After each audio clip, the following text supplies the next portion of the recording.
ቢተውን ጥሩ ነበር፣ ግን አልተውንም። ሰዎች መከራ ያበሉን ነበር እና ያን ጊዜ ደግሞ ፖለቲካውን ጥሩ አልነበረም እና አንዴ ታወቁ ሰውዬ ማረሳቸዋለሁ። ባለስልጣን ሰውዬ ነበሩ እና ሰብስበውን ጥቂት ወጣቶች ነን የዛን ጊዜ ሰብስቧቸው አዳራሽ ውስጥ ተብሎ ተሰበሰበ።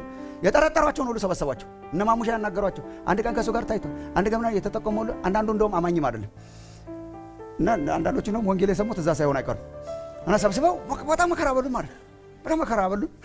ስመሰክር ሰምታችሁኝ ይሆናል በጣም እና ያን ጊዜ ዓላማቸውን ስታጠር የመጀመሪያውን ሰውዬ ላይ እርምጃ በመውሰድ ሰውን ማስደንገጥ ነበር።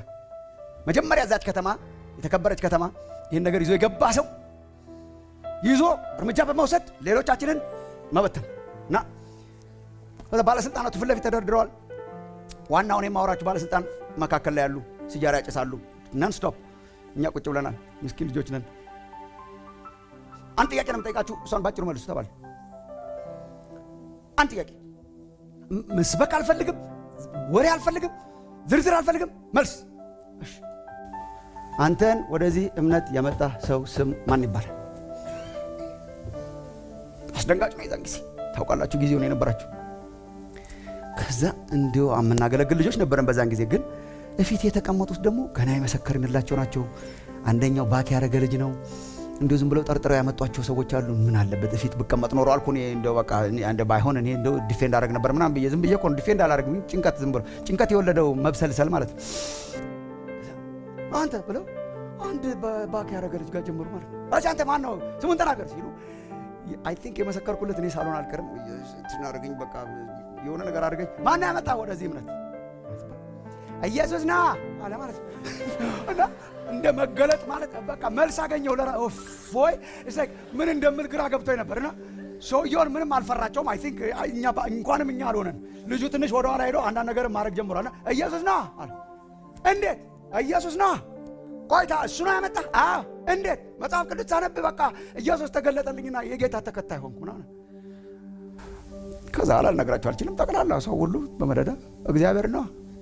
ስም ጥራ። ምንም ስም የምጠራ የለኝም። እግዚአብሔር ነው። አንቺስ? መጽሐፍ ቅዱስ ሳነብ በቃ ተለወጥኩ እኮ። ማን መጽሐፍ ቅዱስ? የመጀመሪያው መጽሐፍ ቅዱስ ማን ሰጠ? ገበያ ላይ ገዛ ምናምን ያለ ሰውየው ግራ ተጋቡ ማለት በጣም ተበሳጨ እና በጣም ተበሳጨ። ያው መጨረሻ እኔ ጋር ደረሱ። እኔ ጋር በጣም ቆዩ። በጣም እኔም አልኩ ያው እግዚአብሔር ሊለወጠኝ ምናምን አልኩ።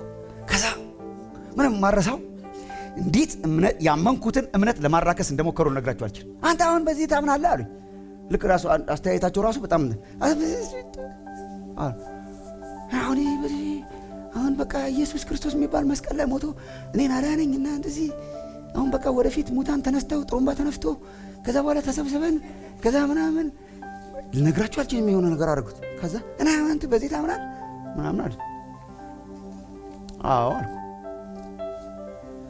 ከዛ ዞር ብለው ለባለስልጣኖቹ እኔ የሚያቆኝ አይመስለኝም ነበር። ሲሪየስሊ በመኪና ሲያልፉ ነው እንጂ አላቃቸውም ነበር። እኔ ስለዚህ ልጅ ብዙ ነገር ስለምሰማ አሉ። ገረመኝ። መጀመሪያ ሃይ ስኩል እየጨረስኩ ነበር። አስተማሪዎቹ በጣም ጎበዝ እንደሆነ እና አንዳንድ ደህና የሚያምሩ ያለውና ትንሽ የሚያሰላስል ነገር ይመስለኝ ነበር። እንደዚህ ጂል ነገር አይመስለኝም ነበር።